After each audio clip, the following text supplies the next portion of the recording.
कभी इंसान मजबूरियों में कोई ऐसा ठोस कदम उठाता है जो आगे चलकर काफी घातक साबित होता है। लेकिन कुछ लोग अपनी ख्वाहिशों को पूरी करने के लिए, अपने जिस्मानी भूख को पूरा करने के लिए ऐसा कदम उठाते हैं कि जिसके बाद उन्हें यह भी पता नहीं होता कि आगे होने वाला क्या है।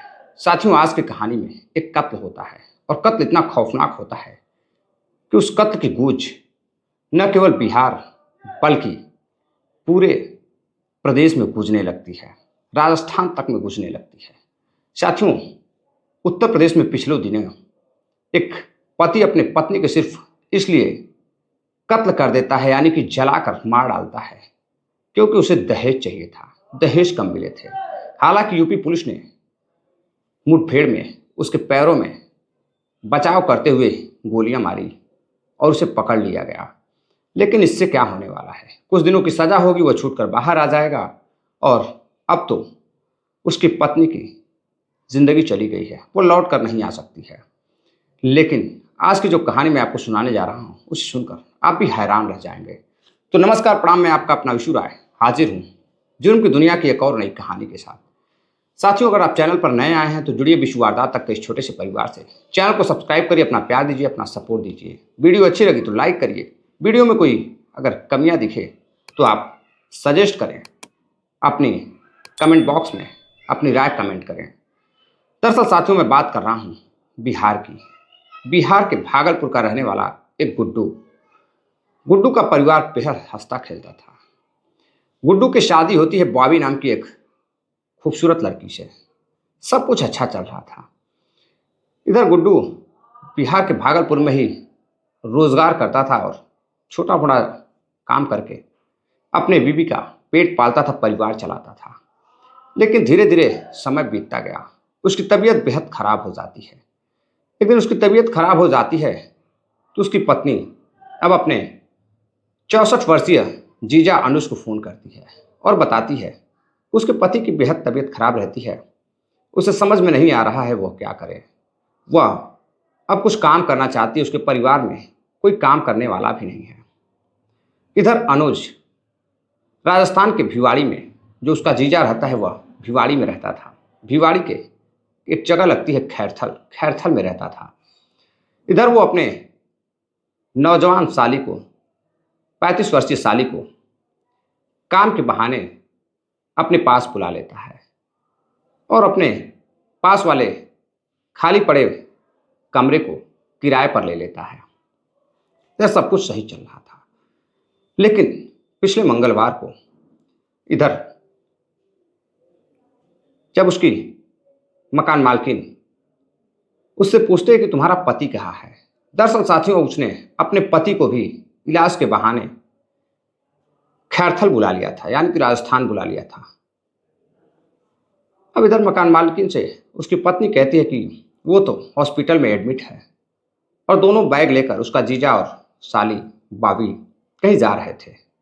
मकान मालकिन पूछती है तो दोनों बताते हैं कि वह हॉस्पिटल में जा रहे हैं, कई दिनों तक रहना पड़ेगा। लेकिन एक दिन और गुजर जाता है। मकान मालकिन अपने कमरे से बगल वाले कमरे के पास से गुजर रही थी, जिसमें बॉबी और उसके बगल वाले कमरे में उसका जीजा अनुज रहता था। तभी खिड़कियों से देखती है कि गुड्डू उस कमरे में सो रहा है, अचेत पड़ा हुआ है। वो फौरन ही पुलिस को फ़ोन करती है, उसे कुछ शक होता है। पुलिस आती है, देखती है कि वह तो मर चुका है, गले पर निशान है। पुलिस बॉडी को पोस्टमार्टम के लिए भेजती है। पोस्टमार्टम रिपोर्ट आती है तो पता चलता है कि इसकी तो हत्या की गई है, रस्सियों से गला दबाकर इसको मार डाला गया है। इधर अब पुलिस फौरन ही जांच पड़ताल करना शुरू करती है और दोनों का मोबाइल नंबर ट्रेस करती है और एक रेलवे स्टेशन से दोनों ही बिहार भागने की फिराक में थे। तभी अनुज और उसकी साली बॉबी को गिरफ्तार कर लिया जाता है। अब पुलिस उन्हें गिरफ्तार कर जब पूछताछ करती है तो बॉबी और अनुज एक ऐसी कहानी बताते हैं जिसको सुनकर सभी हैरान रह जाते हैं। दरअसल साथियों, आज से तकरीबन 10 साल पहले जब अनुज की नौकरी राजस्थान में लगती है, यानी कि जो बुजुर्ग व्यक्ति था वो राजस्थान के एक कंपनी में काम करता था, उसी दौरान उसके साली की शादी इधर गुड्डू से होती है।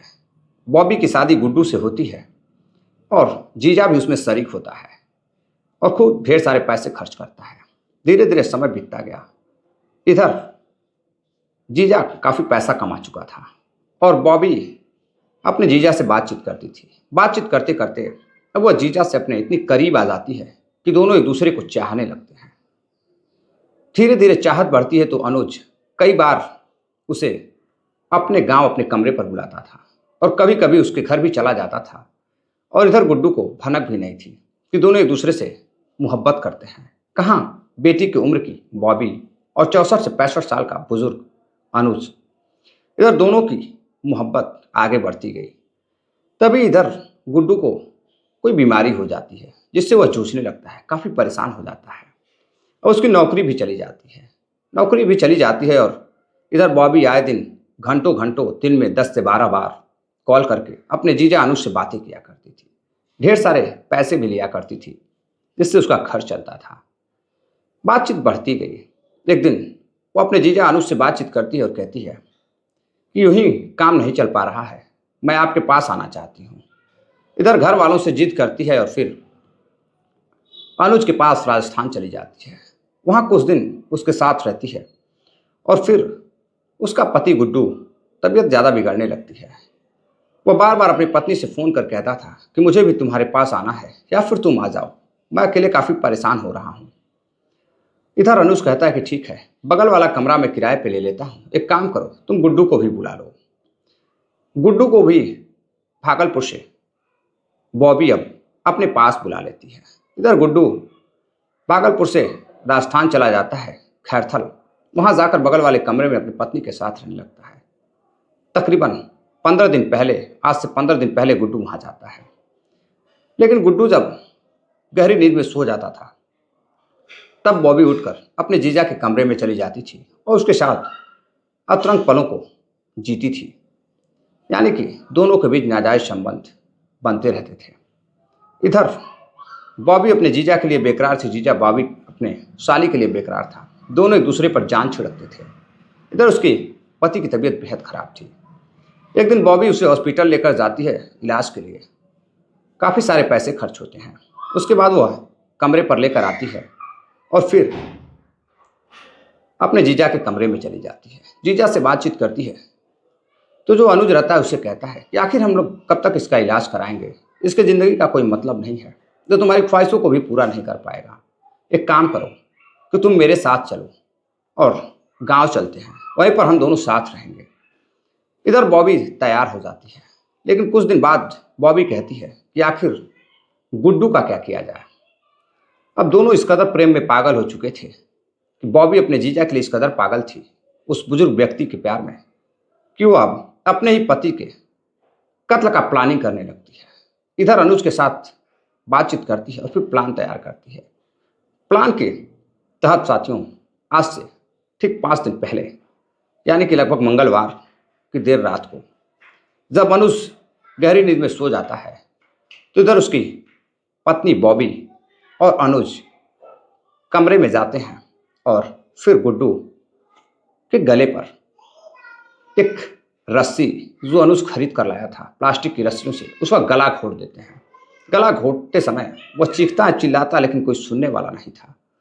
उसकी चीखों को कोई नहीं सुन रहा था। वो बार बार यही कहने की कोशिश कर रहा था कि छोड़ दो, मेरे साथ ऐसा क्यों कर रही हो, मैंने कौन सा गुनाह किया है।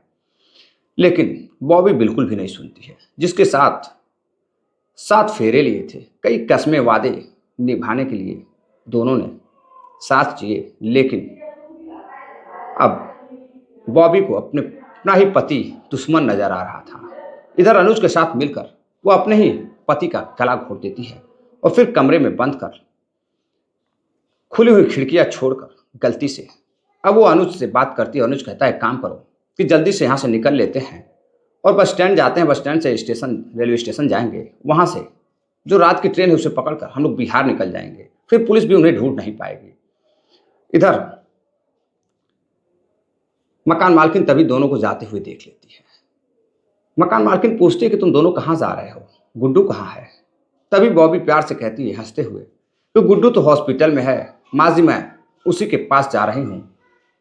मकान मालकिन कहती है बैग लेकर तुम कहाँ जा रही हो। वो कहती है कि वहाँ पर अब 8-10 दिन रहने होंगे। वो एडमिट है, उसकी तबीयत बेहद ख़राब है। हो सकता है महीनों भर भी रहना पड़े। तो अब घर से कौन आएगा जाएगा? हॉस्पिटल की दूरी 10 से 12 किलोमीटर की है। हम लोग वहीं कमरा लेकर रह लेंगे। अब इधर मकान मालकिन पूछती है कि इस कमरे का क्या होगा? बॉबी कहती है यह भी कमरा मैं किराए पर लेकर रही हूँ और रखूँगी। मैं आपको किराया बराबर देती रहूँगी। लेकिन तभी मकान मालकिन जब अगले दिन कमरे के पास से गुजरती है तो देखती है कि बॉबी का कमरे का जो खिड़की है खुला हुआ है। और जब खिड़कियों से झाँक कर देखती है तो गुड्डू अंदर पड़ा हुआ था। वो सन्न रह जाती है, बार-बार आवाज़ लगाती है, गुड्डू, गुड्डू। गुड्डू तो अब अपनी ज़िंदगी छोड़ चुका था, उसकी तो मौत हो चुकी थी, पत्नी के हाथों। वो कुछ भी नहीं बोल रहा था। इधर जब मकान मालकिन को लगता है कि यह मर चुका है, शायद इसका कत्ल हुआ है, तो फ़ौरन ही वो पुलिस को फ़ोन करती है। अब खैरथल की पुलिस वहाँ पहुँचती है, दरवाज़ा तोड़ती है, अंदर जाकर देखती है तो वो मर चुका था। अब उसकी बॉडी को पोस्टमार्टम के लिए भेज दिया जाता है। इधर मकान मालकिन बताती है कि इसकी पत्नी और इसके जीजा यहीं रहते थे। जीजा बगल वाले कमरे में रहते थे, जिनकी उम्र 64 से 65 साल है, काफ़ी बुजुर्ग थे। और इधर बॉबी कुछ ही दिन पहले अपने पति को लेकर आई थी। दोनों एक ही कंपनी में काम करते थे। पुलिस अब सब कुछ समझ चुकी थी कि माजरा क्या है। अब इधर पुलिस फ़ौरन ही मकान मालकिन से बॉबी का नंबर लेती है, उसका कॉल ट्रेस करती है। कॉल ट्रेस करती है तो पता चलता है कि वह तो पास के बस स्टैंड पर है, भागने की फिराक में है। मौके पर पुलिस पहुंचती है और दोनों को गिरफ्तार कर लेती है। और इधर जब दोनों को गिरफ्तार करती है तो दोनों इधर उधर की बातें करने लगते हैं। उन्हें लगता है पुलिस को कुछ पता नहीं है।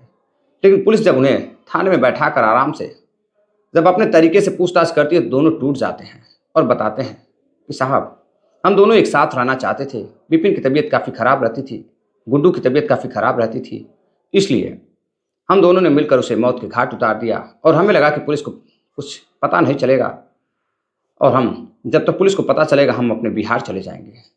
और बिहार में शायद हमें पुलिस न पकड़ पाए। अब इधर पुलिस दोनों को गिरफ्तार करती है और फिर जेल भेज देती है। लेकिन साथियों, जब यह घटना भागलपुर पहुंचती है, यानी कि इसकी न्यूज़ सोशल मीडिया के जरिए जब भागलपुर पहुंचती है, बिहार पहुंचती है, तो उसके आस पड़ोस के लोग सुनकर, उनके रिश्तेदार सुनकर हैरान रह जाते हैं कि बॉबी ने अपने ही बीमार पति का इलाज कराने के बहाने अपने ही पति का गला दबाकर मौत के घाट उतार दिया। आखिर आजकल हमारे समाज में ये सब क्या हो रहा है? समाज हमारा कहाँ जा रहा है? किससे सबक ले रहा है? किससे सीख ले रहा है? तो साथियों, ये थी पूरी कहानी। इस घटनाक्रम को सुनाने का उद्देश्य आपको जागरूक करना है, किसी को हैरान करना या परेशान करना नहीं है। घटना पर अपनी राय जरूर दीजिएगा, आपकी राय का इंतजार रहेगा। मिलते हैं एक और नई कहानी के साथ। तब तक के लिए अपना ख्याल रखिए, अपने परिवार का ख्याल रखिए। नमस्कार, जय हिंद।